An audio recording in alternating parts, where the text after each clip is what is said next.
Hi, this is Kristen Maley, Realtor and Land Pricing Strategist with Landcore Realty. Today I have with me my partner and my father, Bob Kieran. Hi. We wanted to talk to you today specifically about the city of Adelanto, California. And I thought really before we get into the details and the statistics, maybe somebody out there doesn't know where Adelanto, California is. Bob, can you share a little bit? Well, Adelanto is located in the high desert, about 100 miles from Los Angeles, up the hill about 50 miles from Ontario Airport on the way to Vegas. And you turn off on 395 like you'd be going to Mammoth, and that goes right through the city of Adelanto. Adelanto's got a population of around 32,000 people.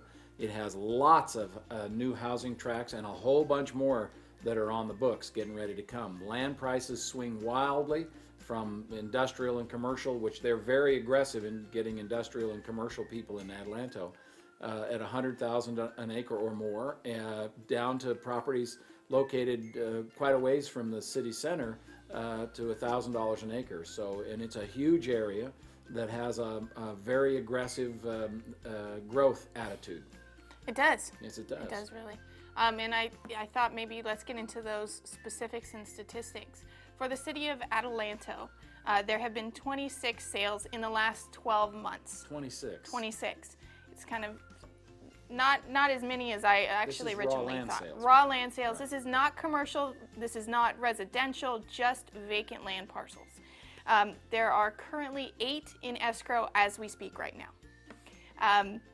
Some of them are ours. Some of them are ours, Right. I must admit. There are 210 listings on the market as of today.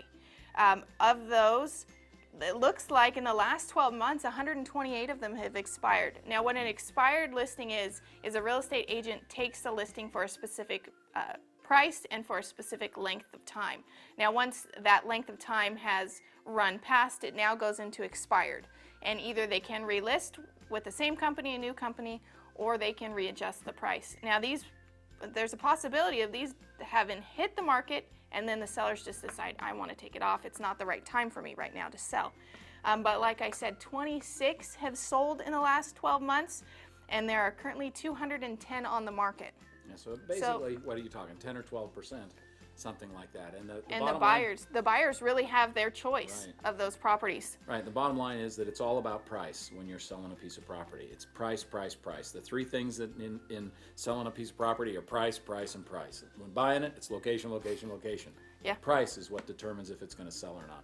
And I think we've prepared a report. It's the 20 things a buyer or seller should know before purchasing or selling their land in Adelanto, and specifically, but Southern California as a whole. And I think one of those things is really applicable to Adelanto. One of those things specifically out of that 20 is really zoning. And how does that affect the property? Bob, can you tell us a little bit about that? Well, it is what you can do with a piece of property. It is all about zoning for buying a piece, buying a piece of property. One of the things that Kristen has in all her fancy stuff that she can do on the internet and can go right onto your television screen and you can see her internet stuff is that she can show you. You give us a parcel number and within seconds she can show you what your parcel is zoned. Now, does it make a difference? Absolutely. Some properties can be, if they're zoned correctly, can be broken down into 7,200 square foot residential lots. Other properties, and a lot of them around, are in a zone that can only be broken down. The minimum size is 40 acres. And that's called resource conservation. Resource conservation. So yes, it makes a big difference what your property is zoned. And if you don't know, give us a call, and within seconds we'll be able to tell you what your property is zoned. Put it on your computer screen with a webinar. Because you really can't judge the value of a property without taking that into consideration, because Absolutely. a property that can't be subdivided into anything less than 40 is not going to give you the potential of a residential lot. Correct. And the bottom line is that you buy a property not for what it can be in the future, although that has a little bit of an idea. You buy it for what it is today. And if the other person wants to entitle, it's called an entitlement procedure, and he wants to break that property down into smaller parcels, he may have to go in and get it rezoned and all kinds of things, general plan changes, and do all kinds of things that would allow him to do that. But you can't sell it as though it's that you already have a piece of property that can do it. You might have a potential, and that might help your property sell. But what it is currently zoned, what you're allowed to do with your property right now, is a really important thing. And so we found lots of people that don't have a clue. They bought the property and they don't, I mean, they've told us, well, it's industrial. And we've come to find out that it's not industrial. It's a piece of property that's zoned for rural conservation, and you can't break it down into anything less than 40 acres.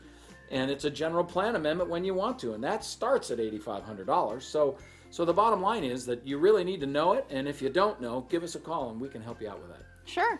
Yeah, our phone number's below, and the market report is down into the website. You can just call us, email us, and we can get that to you. All right, we're here to help. We are. Thank you for being with us today.